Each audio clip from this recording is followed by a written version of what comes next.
What's the meaning of cloyingly?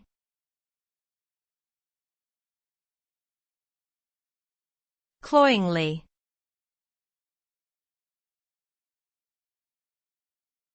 Cloyingly.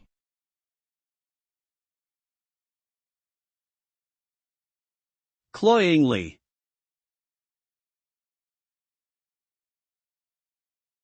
Cloyingly.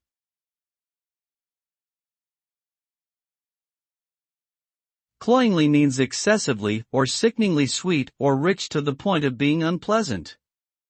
When something is described as cloying, it can be overwhelming and cause a feeling of discomfort or revulsion. This term can be used to describe not only food or drinks but also situations, emotions, or actions that are too saccharine or sentimental. An example of cloying food would be a dessert that is so sweet it makes you feel nauseous. In short, something that is cloying is excessively and unpleasantly sweet or sentimental.